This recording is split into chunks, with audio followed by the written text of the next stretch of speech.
أشرف الأنبياء والمرسلين محمد بن عبد الله الأمين وعلى آله وصحبه أجمعين. أما بعد، فقال الله تعالى: لقد كان لكم في رسول الله أسوة حسنة. صدق الله العظيم. مشايخنا العظام وإخواني الأفاضل، أولا أحييكم بتحية الإسلام العطرة: السلام عليكم ورحمة الله وبركاته.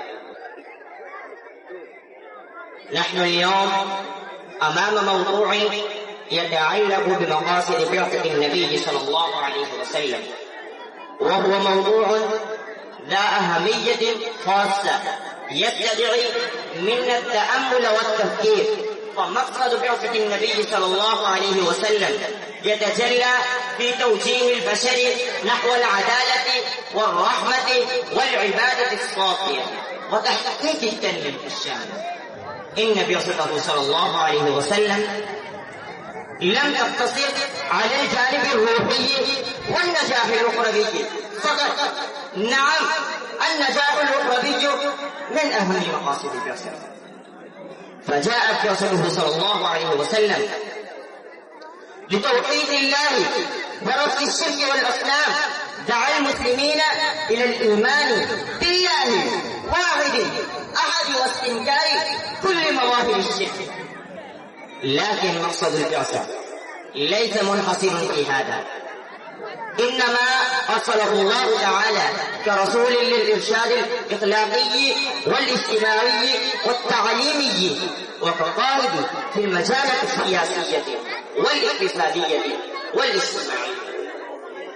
بفضل رسالته تغيرت حياة الناس وتحولت المجتمعات. دعا إلى العلم والتعليم وشجع على العدالة والإحسان وأرشد إلى مكارم الأخلاق، وكان مثالا حيا للتواضع، حيث كان يخدم الناس ببساطة ويتواصل بلطف مع الصغير والكبير. في سيرته العطرة نجد أثرا واضحا للصدق والأمانة. وجهنا إلى العفو والتسامح، فكان متعلقا بالعفو والتسامح حتى في أصعب الظروف مثل فتح مكة، حيث عفا عن أعدائه الذين آذوه للسنوات.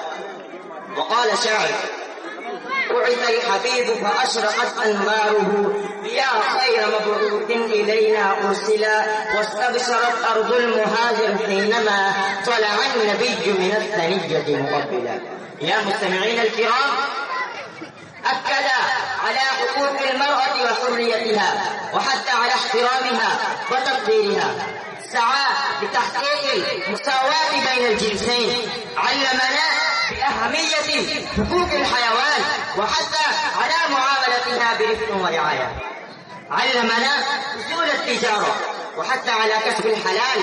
وكذلك كان يحث على العناية بالصحة الجسدية والنفسية، وكان يشجع على الرياضة والنظام الغذائي الصحي كجزء من حياة متواضعة، كما أظهر النبي صلى الله عليه وسلم اهتماما خاصا بنواحي النظافة والوقاية من الأمراض. إخواني الكرام، نحن بحاجة اليوم لاستلهام تلك القيم وتطبيقها في حياتنا اليومية، لنكن أمة تعيش بروح العدل والتسامح، تعمل جاهدة بتحقيق التنمية المستدامة، وتكون قدوة في بناء مجتمع يعكس قيم الرحمة. لنقف معا في وجه التحديات ونسعى لتحقيق مقاصد بعثة النبي صلى الله عليه وسلم حتى نعيش مملوءة بالخير. أنتهي كلامي بأبيات أحمد شوقي: ولد الهدي فالكائنات الضياء، ولد الهدي فالكائنات الضياء، ضخم الزمان تبسم وثناء، ضخم الزمان تبسم وثناء، الروح والملأ الملائك حوله، الروح والملأ الملائك حوله، للدين والدنيا به بشراء، وما علينا إلا البلاغ.